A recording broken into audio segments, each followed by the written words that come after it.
Olá, sejam bem-vindos ao meu canal de obras. Eu sou o Wesley e hoje eu vou te mostrar de uma vez por todas quanto vai custar construir a sua casa. Parte 1. Você está sendo enganado.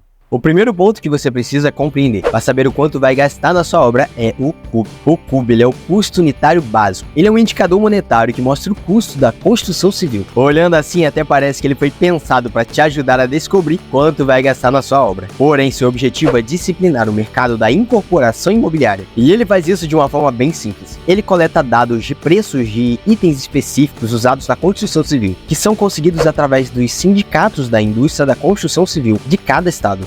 Tá bom, eu entendi, mas o que eu tenho que saber disso? Tá, eu sei que você deve estar pensando, por que eu tenho que saber disso? Claro que você sabe.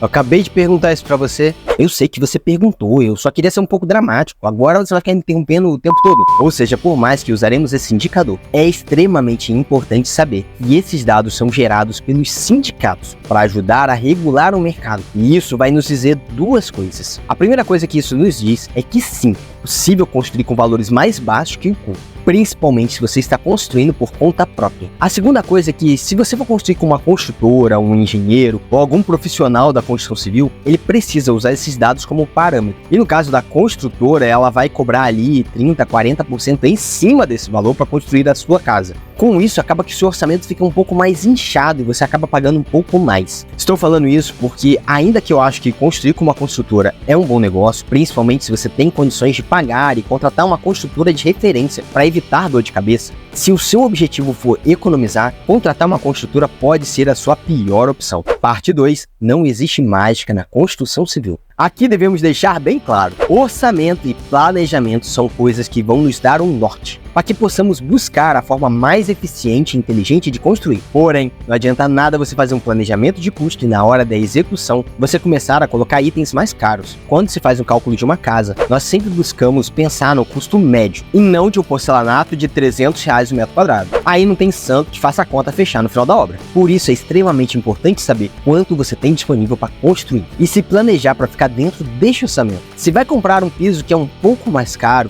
saiba que terá que colocar uma coisa um pouco mais simples em algum outro lugar para compensar. Assim vai evitar sustos no final da obra. Parte 3. A construção civil não é uma ciência exata.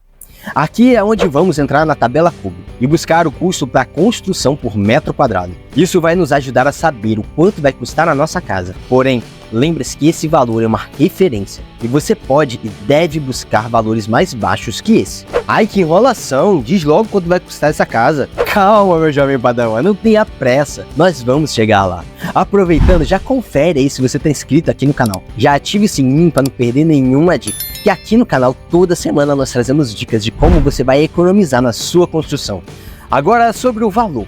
Eu vou deixar aqui na descrição e também no primeiro comentário fixado o link do site para você acessar o CUB, que é onde você vai encontrar a tabela. Aqui você vai selecionar o seu estado e o mês, para saber o valor atualizado. Lembrando que os dados mais recentes são sempre do mês anterior. Na tabela nós devemos procurar a parte que está escrita R1, que é a residência unifamiliar. Você vai perceber que aqui nós temos 3 valores. Um para padrão baixo, outro para padrão normal e o último para o padrão alto. A grande pergunta que você tem que se fazer é: afinal, qual é o padrão da sua casa? Parte 4. Como saber o padrão da sua casa? Para responder a essa pergunta, a norma nos dá alguns parâmetros para definir o que seria cada tipo de padrão. Para isso, ele coloca 2 tipos de referência. Uma pelo tamanho e tipo de cômodo, e o segundo pelo tipo de acabamento. Eu vou aproveitar e já vou deixar os links aqui embaixo na tabela, assim você pode olhar com calma depois. Porém, o que precisamos observar a princípio é o tamanho da casa. Se for uma casa de até 52 metros quadrados, podemos considerar que é de um padrão baixo. Se estiver entre 52 e 100 metros quadrados, é considerado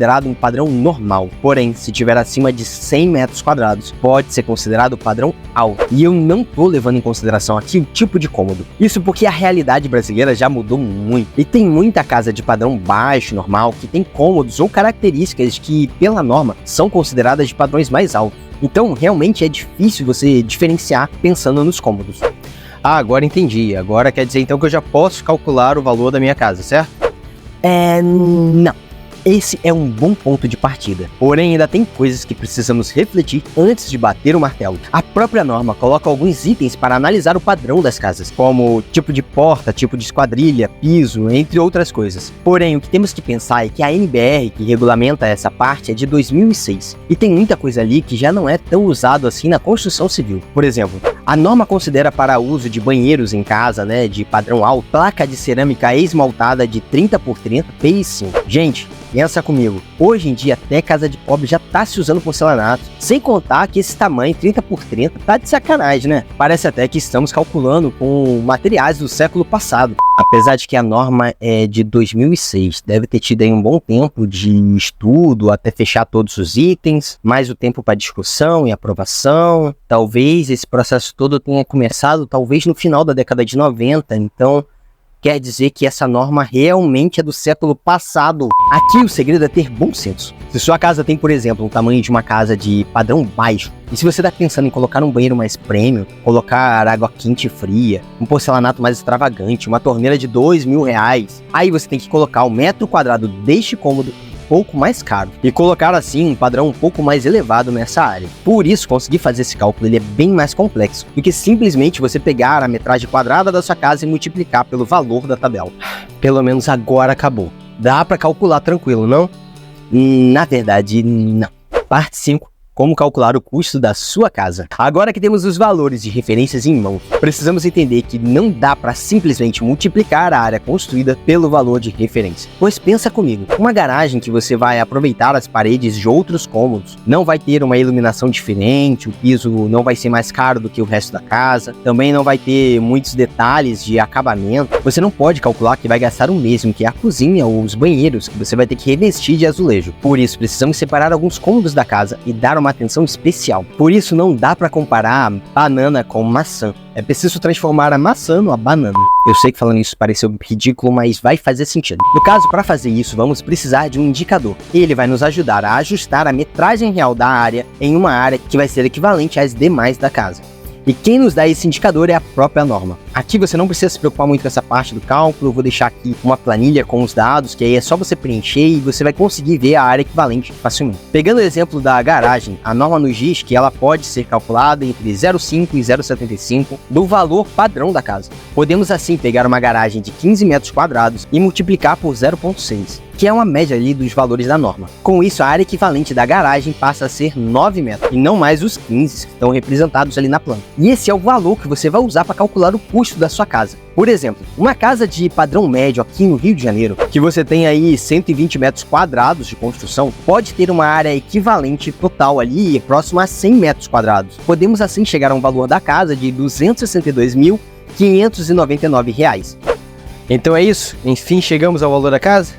Na verdade, ainda não. Parte 6, que ninguém te conta. Aqui é onde as coisas ficam um pouco mais sem referências. Porém, uma coisa que você precisa saber é que o valor do CUB não está incluído valores como muro, fundação e movimentação de terra. Isso porque essa parte ela é muito individual e vai depender diretamente do seu terreno, de como é o nivelamento, se vai precisar fazer contenção de terra, o tipo de fundação. Por isso é tão difícil calcular o custo da obra. Porém, eu não vou deixar você na mão e vou dar uma dica para te ajudar. É verdade que dá para construir gastando menos que o CUB. O canal aqui eu fiz para tentar te provar que sim, é possível. Então, por experiência própria, eu posso dizer que se não for precisar de uma fundação muito robusta e se não precisar fazer contenção de terra, muito provavelmente esse valor do CUB já vai ser o suficiente para você construir a sua casa. Isso se você fizer isso por conta própria. Ainda existem outros valores que, se você vai procurar por fora, costumam acrescentar ainda ao CUB, principalmente se você for construir com uma construtora. Porém, construindo por conta própria, existe uma série de vantagens financeiras que você pode explorar buscando construir de forma mais eficiente e mais barata. E aqui no canal nós trazemos para você tudo o que você precisa fazer para construir a sua casa com o menor custo possível e com qualidade. E aí, é isso que você tinha imaginado? Ficou mais caro ou mais barato? Diz aí nos comentários e vamos bater um papo sobre isso. Tenho certeza que seus comentários vão acrescentar muito e podem ajudar muita gente. E se você quer saber na prática o quanto custa uma casa, eu tô deixando aqui uma playlist com os vídeos que nós fizemos mostrando os preços da construção dessa casa. Então é isso, a gente se vê em breve. Até logo, até mais.